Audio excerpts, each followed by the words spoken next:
गुरुवार व्रत कथा, बृहस्पतिवार व्रत कथा। नमस्कार भाइयों बहनों और मित्रों, जय माँ गायत्री। आप सभी का मेरे YouTube चैनल शुभकर माही अष्टों में स्वागत है। आज गुरुवार के दिन सुनेंगे गुरुवार की व्रत कथा। उससे पहले आप सभी से नम्र निवेदन है, अगर आप मेरे चैनल पर पहली बार आए हैं तो प्लीज़ वीडियो को लाइक, चैनल को सब्सक्राइब और वीडियो को ज़्यादा से ज़्यादा शेयर अवश्य करें, ताकि आपके साथ साथ आपके अपने भी इस कथा को सुनकर लाभ ले सकें।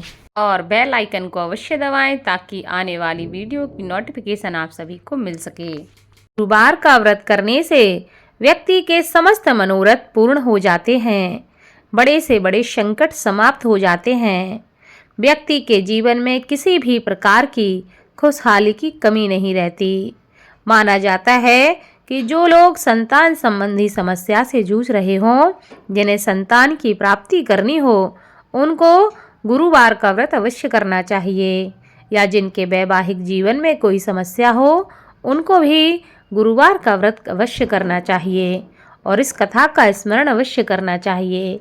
ऐसा करने से कुंडली का गुरु ग्रह शुभ फल प्रदान करता है और व्यक्ति के जीवन की समस्याएं समाप्त हो जाती हैं। बृहस्पतिवार व्रत कथा के अनुसार प्राचीन समय की बात है कि एक नगर में एक बड़ा व्यापारी रहता था।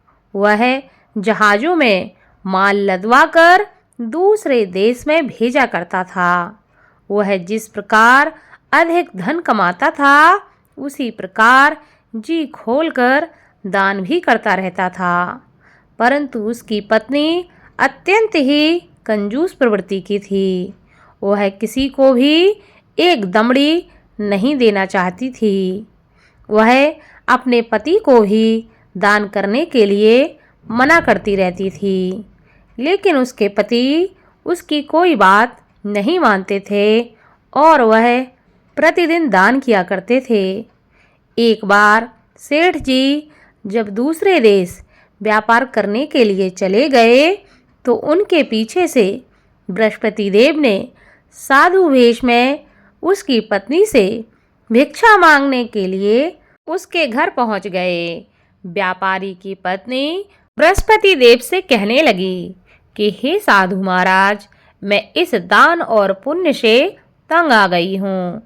आप कोई ऐसा उपाय बताएं जिससे मेरा सारा धन नष्ट हो जाए और मैं आराम से रह सकूं। मैं यह धन लुटता हुआ नहीं देख सकती। बृहस्पति देव कहने लगे कि हे देवी, तुम तो बड़ी ही विचित्र हो। हर स्त्री चाहती है कि उसके घर में धन धान्य की कोई कमी ना रहे, उसके घर में हर प्रकार का सुख रहे, पर पता नहीं तुम कैसी हो जो चाहती हो कि तुम्हारा सारा धन नष्ट हो जाए। संतान और धन से क्या कोई दुखी होता है जो तुम धन से इतनी दुखी हो? अगर तुम्हारे पास धन अधिक हो गया है तो तुम इसे अच्छे कार्यों में लगाओ। कुंवारी कन्याओं का विवाह करवाओ, विद्यालय बनवाओ, बाग बगीचों का निर्माण कराओ। ऐसे पुण्य कार्य करने से तुम्हारा यह लोक भी सुधर जाएगा और परलोक भी सार्थक हो जाएगा। परंतु साधु की इन बातों से व्यापारी की पत्नी को कोई भी खुशी नहीं हुई। उन्होंने कहा, मुझे ऐसे धन की आवश्यकता ही नहीं है जिसे मैं दान में दूं। अब बृहस्पति देव कहने लगे, यदि तुम्हारी ऐसी इच्छा है तो तुम एक उपाय करना। 7 रविवार घर को गोबर से लीपना, अपने केसों को पीली मिट्टी से धोना, केसों को धोते समय स्नान करना। अपने पति से कहना कि गुरुवार के दिन वह दाढ़ी बनाएं, भोजन में मांस मदिरा खाएं, कपड़े अपने घर पे धोना और धोबी को देना। अगर ऐसे कार्य तुम करने लगोगी तो तुम्हारा सारा धन नष्ट हो जाएगा। इतना कहकर बृहस्पति देव अंतर ध्यान हो गए। व्यापारी की पत्नी ने बृहस्पति देव के कहे अनुसार 7 बृहस्पतिवार वैसा ही करने का निश्चय कर लिया। केवल 3 बृहस्पतिवार ही बीत पाए थे कि उसकी समस्त धन संपत्ति नष्ट हो गई। वह परलोक सिधार गई। जब व्यापारी वापस आया तो उसने देखा कि उसका सब कुछ नष्ट हो चुका है। उस व्यापारी ने अपनी पुत्री को सांत्वना दी और दूसरे नगर में जाकर वह बस गया। वहां वह जंगल से लकड़ी काट कर लाता और शहर में बेचता। इस तरह वह अपना जीवन व्यतीत करने लगा। एक दिन उसकी पुत्री ने दही खाने की इच्छा प्रकट की, लेकिन व्यापारी के पास दही खरीदने के पैसे नहीं थे। वह अपनी पुत्री को आश्वासन देकर जंगल में लकड़ी काटने के लिए चला गया। वहां वह एक वृक्ष के नीचे बैठकर अपनी पूर्व दशा पर विचार करके रोने लगा कि पहले मेरे क्या दिन थे और आज मेरे क्या दिन हैं। उस दिन बृहस्पतिवार का ही दिन था। तभी वहाँ बृहस्पति देव साधु के रूप में सेठ बनकर उसके पास पहुँचे और कहने लगे कि हे मनुष्य, तू इस जंगल में किस चिंता में बैठा हुआ है। तब व्यापारी कहने लगा कि हे महाराज, आप सब कुछ जानते हैं। इतना कहकर व्यापारी अपनी कहानी को सुनाकर रो पड़ा। बृहस्पति देव बोले, देखो बेटा, तुम्हारी पत्नी ने बृहस्पति देव का अपमान किया था, इसी कारण तुम्हारा यह हाल हुआ है। लेकिन अब तुम किसी प्रकार की चिंता मत करो। तुम गुरुवार के दिन बृहस्पति देव का पाठ करो। 2 पैसे के चने और गुड़ को लेकर जल के लोटे में शक्कर डालकर वह अमृत प्रसाद अपने परिवार के सदस्यों और कथा सुनने वालों में बांट दो। स्वयं भी प्रसाद और चरणामृत लो। भगवान तुम्हारा अवश्य ही कल्याण करेंगे। साधु की बात को सुनकर व्यापारी कहने लगा कि हे महाराज, मुझे तो इतना भी नहीं बचता कि मैं अपनी पुत्री को दही लाकर दे सकूं। इस पर साधु जी कहने लगे, तुम लकड़ियां शहर में बेचने जाना। तुम्हें लकड़ियों के दाम पहले से चौगने मिलेंगे, जिससे तुम्हारे सारे कार्य सिद्ध हो जाएंगे। उस दिन उसने लकड़ियां काटी और शहर में बेचने के लिए वह चल पड़ा। उसकी लकड़ियां अच्छे दाम में बिक गईं, जिससे उसने अपनी पुत्री के लिए दही ले लिया और गुरुवार की कथा के लिए चना और गुड़ लेकर कथा की और प्रसाद बांटकर स्वयं भी उसने प्रसाद खाया। उसी दिन से उसकी सभी कठिनाइयाँ दूर होने लगीं, परंतु अगले बृहस्पतिवार को वह कथा करना भूल गया। अगले दिन वहाँ के राजा ने एक बड़े यज्ञ का आयोजन करके पूरे नगर के लोगों के लिए भोज का आयोजन किया। राजा की आज्ञा के अनुसार पूरा नगर राजा के महल में भोज करने गया, लेकिन व्यापारी व उसकी पुत्री तनिक विलंब से पहुँचे। अतः उन दोनों को राजा ने महल में ले जाकर भोजन करवाया। जब वे दोनों लौटकर आए तब रानी ने देखा कि उसका खूंटी पर टंगा हार गायब है। रानी को व्यापारी और उसकी पुत्री पर संदेह हुआ कि उसका हार उन दोनों ने ही चुराया है। राजा की आज्ञा से उन दोनों को कारागार में कोठरी में डाल दिया गया। कैद में पड़कर दोनों ही अत्यंत दुखी हुए। वहां उन्होंने बृहस्पति देव का स्मरण करना प्रारंभ कर दिया।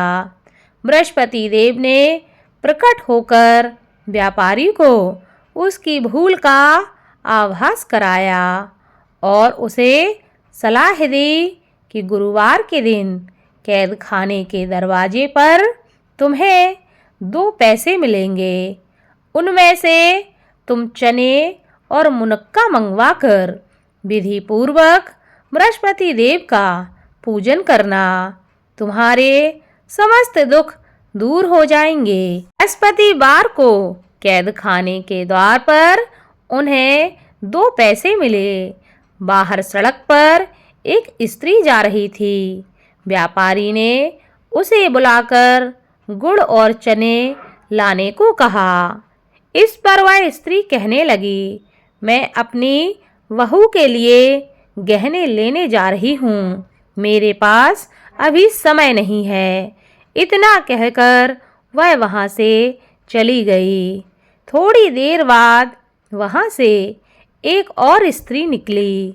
व्यापारी ने उसे बुलाकर कहा कि हे बहन, मुझे बृहस्पतिवार की कथा करनी है, तुम मुझे 2 पैसे का गुड़ और चना लाकर दे दो। बृहस्पति देव का नाम सुनकर वह स्त्री बोली, भाई मैं तुम्हें अभी गुड़ चना लाकर देती हूँ। मेरा इकलौता पुत्र मर गया है, मैं उसके लिए कफन लेने जा रही थी, लेकिन मैं पहले तुम्हारा काम करूँगी, उसके बाद अपने पुत्र के लिए कफन लेने जाऊँगी। वह स्त्री बाजार से व्यापारी के लिए गुड़ चना ले आई और स्वयं भी बृहस्पति देव की कथा सुनी। कथा के समाप्त होने पर वह स्त्री कफन लेकर अपने घर पहुंची। घर पर लोग उसके पुत्र की लाश को राम नाम सत्य है कहते हुए शमशान ले जाने की तैयारी कर रहे थे। स्त्री बोली, मुझे अपने लड़के का मुख देख लेने दो। अपने पुत्र का मुख देखकर उस स्त्री ने उसके मुँह में प्रसाद और चरणामृत डाला। प्रसाद और चरणामृत के प्रभाव से वह पुनः जीवित हो गया। पहली स्त्री जिसने बृहस्पति देव का निरादर किया था, वह जब अपने पुत्र के विवाह हेतु पुत्र वधू के लिए गहने लेकर लौटी और जैसे ही उसका पुत्र घोड़ी पर बैठकर निकला, वैसे ही घोड़ी ने ऐसी उछाल मारी कि वह घोड़ी से गिरकर मर गया। यह देखकर स्त्री रो रो कर बृहस्पति देव से क्षमा याचना करने लगी। उस स्त्री की याचना से बृहस्पति देव साधु वेश में वहां पहुंचकर कहने लगे कि हे देवी, तुम्हें अधिक विलाप करने की आवश्यकता नहीं है। यह बृहस्पति देव का अनादर करने के कारण हुआ है। तुम वापस जाकर मेरे भक्त से क्षमा मांगकर कथा सुन लो। तुम्हारी सभी मनोकामनाएं पूरी हो जाएंगी। जेल में जाकर उस स्त्री ने व्यापारी से माफ़ी मांगी और उसने कथा सुनी। कथा के उपरांत वह प्रसाद और चरणामृत लेकर अपने घर वापस लौट गई। घर आकर उसने चरणामृत अपने मृत पुत्र के मुख में डाला। चरणामृत के प्रभाव से उसका पुत्र जीवित हो उठा। उसी रात बृहस्पति देव राजा के सपने में आए और कहने लगे कि हे राजन, तूने जिस व्यापारी और उसकी पुत्री को जेल में कैद करके रखा है, वह बिल्कुल निर्दोष हैं। तुम्हारी रानी का हार वहीं खूंटी पर टंगा है। दिन निकला तो राजा रानी ने हार खूंटी पर लटका हुआ देखा। राजा ने उस व्यापारी और उसकी पुत्री को तुरंत छोड़ दिया और उन्हें आधा राज्य देकर उसकी पुत्री का विवाह उच्च कुल में करवाकर दहेज में हीरे जवाहरात दिए और बृहस्पति देव की कृपा से उनके जीवन के सभी संकट समाप्त हो गए। बोलो बृहस्पति देव की जय।